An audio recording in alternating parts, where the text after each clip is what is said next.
day 5 then, and the start of the main event. $6,500 buy-in, 200 odd runners. This is going to be a long, tough slog through the mean streets of Texas Hold'em.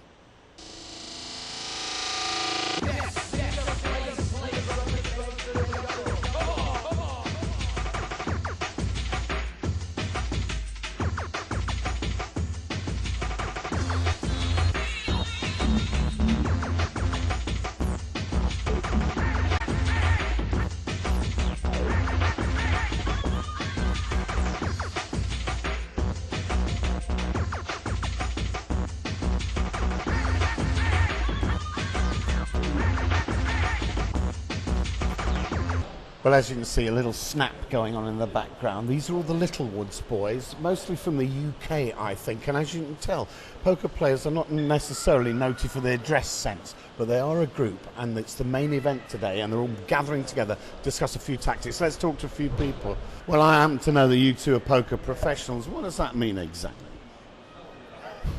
No, you don't know, do you? You have no idea, Rich.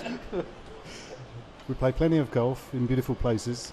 We turn up to poker tournaments such as this and let Mr. Cascarino win us money. Look, today's the main event, a couple of hours' time. Is there any, in all seriousness, is there any way you particularly prepare for a big money tournament at all? Look at him smirk.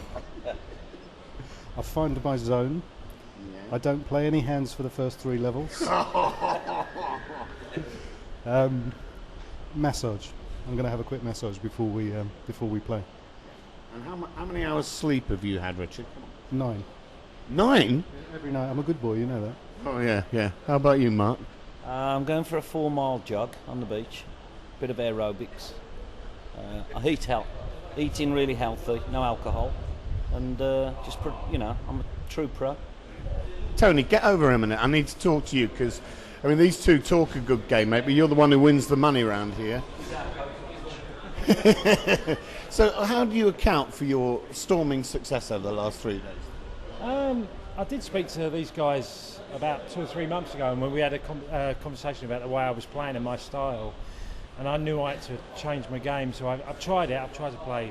Everyone talks about aggression, but just playing where no one really knew where I was on the table, what sort of hard hands I was playing, and it's worked. And I've got lucky. I've got lucky at the right times, and that's a big part of it. But just playing a right game, and I've enjoyed it this time far more than I did in previous tournaments.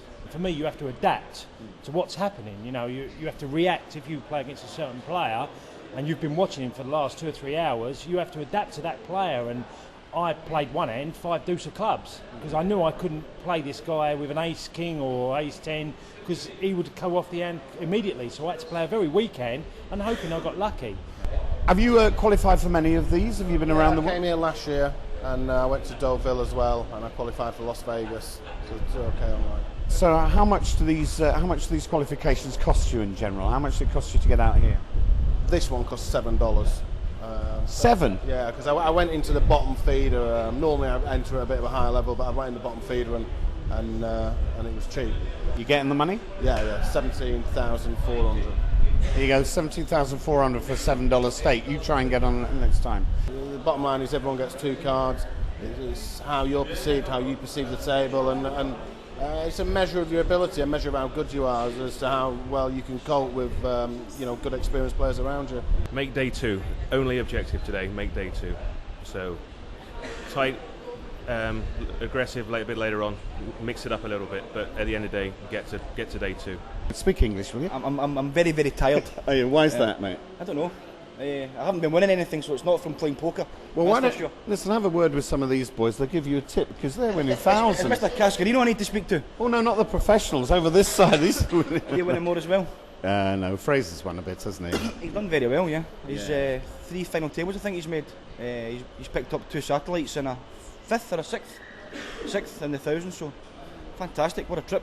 Yeah, well, I was going to ask for a pro tip from you 4, but I think we should get Fraser to give you one. That's what I was going to say. Can we speak to Fraser live? I mean, it seems more sense. First 2 final tables were super satellites for the main event, and the last one was $1,000 buy-in, no limit holding. Let me think. I'm about 20 grand to the good so far. You do a bit of trash talk, you do it with a gleam in your eye.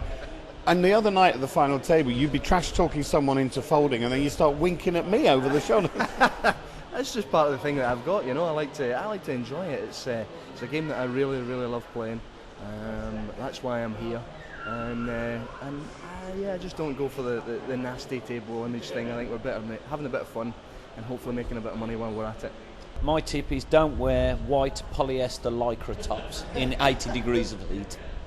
And that's it, is it? That's it. That's good enough. You think that'll help their poker? Yeah, definitely, yeah. You see, I used to say to people that poker professionals are really generous, that they help the amateurs with their game, and you've just proven that that's a load of bull. I'm a strong believer of the saying, you educate your servant, one day becomes your master. Not that I often need it, but you have more than 15 seconds to make your mind up. And the other thing that it's taken me a while to learn is if I make the dinner break, I'm vulnerable for half an hour after I've come back from my dinner. Sugar levels changed, my powers of concentration are different, and I find out that I bust out of tournaments straight after a break. So don't get involved once you've eaten. Just take your time for half an hour or so. I think when the structure's so big, I think like some people say take it easy. I want to see loads of flops, even to a raise. I'll call loads of hands with really strange cards and play them because I'm looking to bust a big hand. I try and do that in the early part because I'm looking to accumulate lots of chips, and I don't think I'm going to accumulate lots of chips with aces and kings. So for me, 5-3 of diamonds, 6-4 of spades are hands that are worth paying to a raise because you can get away from them. You can get away from bad hands. Good hands you can't. I think you get tempted in wanting to play it the whole way. So see lots and lots of flops early on. You won't be able to do that later in the tournament. Excellent, thank you, mate. I'm sure that's very valuable advice for everyone. Going into a 4-day competition, you've got as big a chance of winning it as any of these lot. I think, like everyone else has said, surviving the first day is going to be the hard part. Not getting really involved unless you've got the nuts. But the further I go, the happier I'll be. I qualified here, so I hope to progress from there. How much did it cost you to qualify? Do I have to say?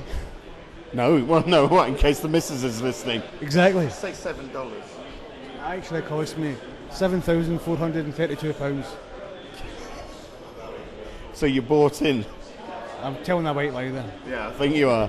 Well, listen, mate, have a really good day today. I wish you the best because it's going to be attrition out there. And I suppose what I've taken from this mainly is don't get involved in hands for all your chips on the first day. It's pointless. So you don't want to be getting into races. You often know at the table, don't you, when you're 50-50. It's not worth it. Just throw it away. Come back when you're in the lead. All right, that's Littlewoods. On the island of St Kitts and Nevis, the sun shines every single day.